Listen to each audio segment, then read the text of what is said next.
So from a sort of data scientist perspective, what kinds of specialized skills, baseline skills, credentials might one require? Well, I won't go through every single one. I'll perhaps just highlight a few, in particular some which are perhaps related. I'm going to be brave and try and annotate on screen live. So I'm going to focus on the baseline skills first of all, and number one, they're communication skills.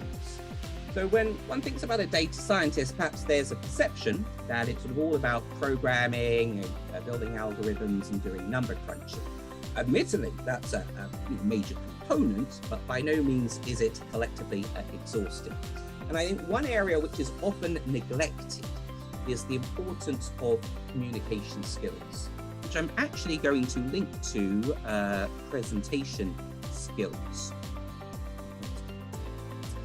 And for this, one may wish to consider data visualization, or data viz for short. Effectively, storytelling, bringing data to life, for which one very popular form of software is something called Tableau, also featuring under the specialized skills as well. Now, not to say this is exclusively what one needs, but it's often an area which I feel is neglected, and something where you can make a head start for yourselves. Such that Tableau is a widely used in academia, but in the corporate sector as well, data visualization tool, which enables you to hone your presentation skills and ultimately communicate interesting trends, patterns, and relationships between things. I'll perhaps give you a very brief demo of Tableau a little bit later, time permitting. But please don't forget Microsoft Excel.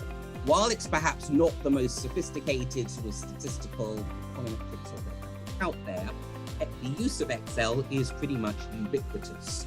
And if you just want to do some sort of playing around with some data, being able to build some simple, indeed quite complex spreadsheet models can be quite valuable.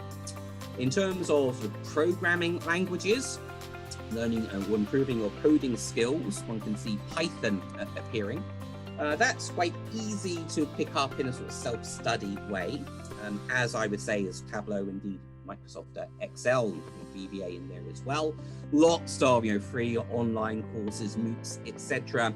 And I would, it's biased in my view here, but I think improving your computing skills while you can take formal courses in this, I think a lot of this is trial and experimentation, and you'll like learning a foreign language. Yes, you can have courses in it, but it's really for you to immerse yourself in a new foreign language and practice it, and practice makes perfect.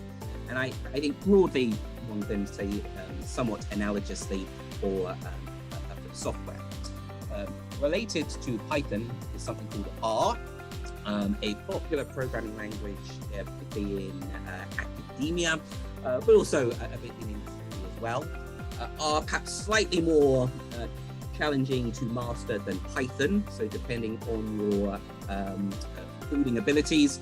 If you're a real beginner, perhaps Python is a good starting point, but if your CV mentioned R as well, while not listed in these top 10 lists, I think from a signaling perspective, it would look quite impressive to a prospective employer.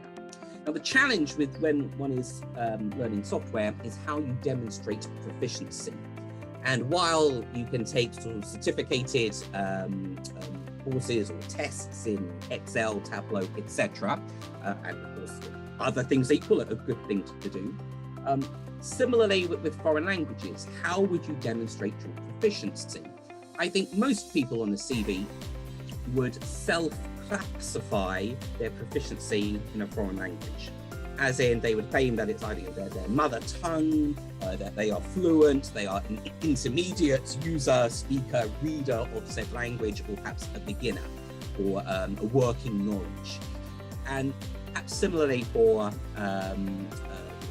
software programs, one may do a sort of self-classification of one's ability. And then it's up to you to perhaps justify your self-classification that you are a novice or intermediate or expert user of some software. So keep in mind, that it's about skills, and while the in-demand skills do change over time, I think in the sort of data science sphere, everything you see listed here will have some longevity.